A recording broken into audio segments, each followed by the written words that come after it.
This vision board Zentangle will help you sharpen your drawing skills as well as find focus and inspiration for the upcoming school year or wherever you are in your life. We'll be using the Zentangle method and a little bit of collaging to make these vision board Zentangles come to life. If you love learning about art, hit that subscribe button so you never miss a weekly tutorial. Let's start with what materials we need. I'm using a pencil, a piece of colored cardstock. You may need a ruler. You're going to need a variety of Sharpies or drawing pens, and at the very end, you're going to need packing tape. If this is a collage like it is for me, you'll also need scissors and a glue stick. Getting started, I am going to think of things that I would like to achieve this school year. So I'm going to make a list of words that I want to include on my vision board Zentangle, things in my classroom that I want my students to feel, things that I want to focus on to be a better teacher or a better artist or a better student. Because I'm doing this in an art class, all of mine are about being a student or more of an educational setting. So you don't have to use these questions, but just think about some things that would really motivate you if you were pumping yourself up, looking in the mirror. What are some words that you would want to pop in your head to sum up a positive experience for whatever it is you're about to embark on? For us, it's an art class, and this is our sketchbook cover to remind us of all of those positive things. Now it's time to plan our composition, which is the plan, organization, and arrangement of the elements in a work of art. I'm going to have a central shape that I'm going to extend several lines from to contain my Zentangle patterns. The central shape is going to have the word that I think is most important for me and use a variety of lines to divide your paper into sections that you're going to have patterns. There are a few ground rules to make your composition not overwhelming. You want to go off the page as you saw me do 1, 2, 3, 4, 5 times. You want to use a variety of different styles of lines. I'm now adding a zigzag.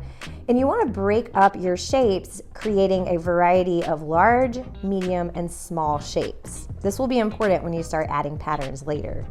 Overlapping is really important too, so you're breaking it up into different shapes that will have all those patterns that you are going to be creating.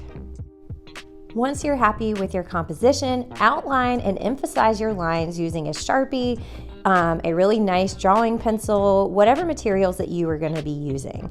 We're keeping ours simple with just a variety of Sharpies, so I'm using this king size Sharpie, and you'll see me go back and forth between a fine point and that king size. You don't need to watch me do this because it's just outlining the lines that we already did. So I'm going to go ahead and zoom ahead. I'm going to time lapse and speed this up. So if it looks like I'm drawing crazy fast, it's because it's a time lapse. So I took the words that I wrote and I typed them out and I printed them. If you have great handwriting, as many of my students do, feel free to hand draw and practice lettering. But for me and for many of my students, that's just not the best option. So we will be using these that we're going to collage. You could also look through magazines and kind of do it where you cut out each letter. That could be fun, but magazines are a little bit a thing of the past, so I found this to be the easiest approach to get a consistent effect. The order that you collage or write your words is up to you. You can do it at first, like I'm going to kind of glue down ones I know I want to be emphasized. You could do it throughout the process of drawing, or you could do it at the very end. Each student I taught approached it slightly differently, and we're simply going to use a glue stick, regular old scissors, and just kind of glue it right down. It is always so much fun to see how the same directions given to a group of students can be followed completely differently, and each student can have their own style. At the end of the video, I'm going to show a whole bunch of finished examples from my students. Now for the really fun part, it's time to add patterns and designs. I call this a Zentangle because the Zentangle method is a peaceful approach to drawing where you use organized and structured patterns to create a sense of peace and harmony in your work of art. I highly recommend going to Zentangle.com and checking out what they're all about. I'm going to use the term Zentangle loosely here because I'm not following a prescribed pattern. I'm just kind of letting my mind wander. I'm thinking about all the things I put on my list of goals and vibes that I wanted for this school year. And this is the first time I've picked up a pen and actually done some drawing since, May of last school year. I did a lot of painting this summer, but it's been a long time since I've been drawing. So this is a great exercise because it really helps you loosen up, just like technically, but also it's such a great opportunity to show off your creative drawing skills. If you're a beginner, this is also just an excellent time to experiment, to grow, and to try new things. This method is awesome because it meets artists wherever they currently are, and it allows you to have a place to comfortably create, but also you can push yourself out of your comfort zone because you have so many sections to practice in. Now that I've warmed up with a couple sections of pattern, I'm going to try my hand with pencil, writing out the word create. You might notice I put inspire in the center because as an art teacher, that's my main goal every day, is just to inspire my students to do their best. We do a lot of art, obviously, in my life and my classroom, and so create is a huge word, and I'm going to try my hand at handwriting it here. I do feel like if I do it once, I should probably do it more than once, so we'll see before I outline it in Sharpie if I'm going to commit to the idea. There's nothing wrong with the handwriting, doing a combination. This is your work of art, and your style should definitely shine. All right, as far as my handwriting, I've seen better, I've seen worse, so I'm going to go ahead and use my Sharpie to outline it here. While I'm doing that, I am not going to show you absolutely every single pattern that I do. I'm not going to talk about exactly why I draw what I do. I'm just going to fill up this Zentangle with my vision board words and also with patterns that make me happy, that challenge me, that I think are interesting to look at. And most of this video from this point on is going to be double time or time lapses of my work. One good piece of advice I always give my students is if you're stuck on what to draw or what to draw next, Google Zentangle patterns, and oh my gosh, you're gonna have a million different choices. There's nothing wrong with borrowing ideas and using it in your own way. Let's speed things up and time lapse this as I continue to fill in this space and add more patterns.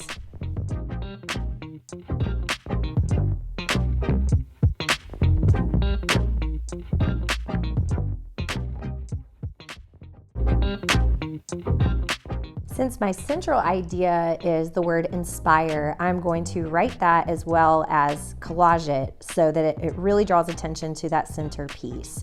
So don't forget you can use a variety of handwriting as well. At this time, I'm going to see about adding some more words using the collage technique. I like how it kind of cuts through some of the patterns, but since I have all my words printed, I'm thinking maybe so inspires in the center, and I want the words to kind of fan out or like sun ray out from that point. So I'm going to go ahead and add those. I'm going to move this one, which is maybe a mistake, but see, I kind of fixed it there. And then I'm going to turn it so it's almost like sun rays kind of expanding from that more central point. Organize your words however you want, handwrite them, and print as many as you would like. Also, if you have access to a color printer or magazines, you can get as colorful and fun as you want with these words. I am going to keep rocking and rolling with my pattern, so if you know what to do or you don't want to watch me draw, skip ahead or start your own. I'm just going to continue trying to mix up my patterns as I fill my space. Remember, it is okay to repeat patterns. If there's things you like or things you're good at, use it multiple times, but keep in mind you want to focus on variety. I don't repeat patterns because I am doing a very small version of this. Depends on how big your paper is, depends on when you run out of ideas, but it's okay to repeat a pattern a couple times. Just make sure it's not all stripes, all circles, and you have a variety of dark and light areas, a variety of areas that have fine points or details, and a variety of areas that have like big, bold shapes. How do you know you're finished? With this style of art, I tell my students you want to fill 90% of your page with patterns. I don't mean like leaving the part blank and say a large checkerboard pattern. I just mean like totally blank or empty spaces. I'm a little compulsive, so my empty spaces here, I'm turning into eyeballs because this work of art really shows my brain. There's a lot going on. It has a false sense of organization, and there's a little weirdness popping out in every corner. I'm feeling as finished as I ever feel, and I'm really loving having this opportunity to create a work of art that's based on mindfulness at the beginning of my school year. So what I'm going to do is take this piece of cardstock and I'm going to get my clear packing tape that I mentioned in the beginning of the video to connect this to my sketchbook cover. You could use this for if you keep a calendar or an agenda. You could tape this up to your bedroom mirror. It could just be something you put in your binder if you're a student. But if you're one of my students, these are our sketchbook covers to inspire us this whole school year. If you have access to a laminator, that would make this much simpler, but since I have 213 students as of the recording of this video, there's no way I have enough money, time, or lamination to do that. So I'm going to cut strips. It depends on the size of your sketchbook, but for me, it took 4. It should have taken 3, but I mismeasured. And I go all the way down across. I press it smooth. I fold it over the edge. I try not to waste tape, but I definitely won't overlap. This school year, we're going to be painting, working with clay, and tons of other messy things, so I want to make sure my sketchbook cover is protected.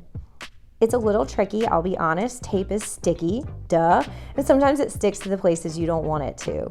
So go slow, make sure that you cut it, and sometimes you can untape it. Just be careful if it's really stuck to your drawing. Obviously, it's going to tear the paper. All right, so I have a sketchbook with a Zentangle sketchbook cover that really sums up all of my vision for this school year.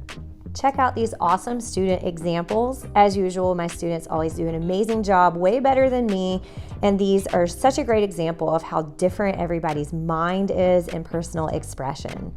Thank you so much for sticking around and making art with me. And if you're interested in more student examples, if you're interested in my lesson plans and blog posts, find my website, thatartteacher.com. If you want to see what my students are currently up to in my classroom, find me on Instagram at thatartteacher_Machado.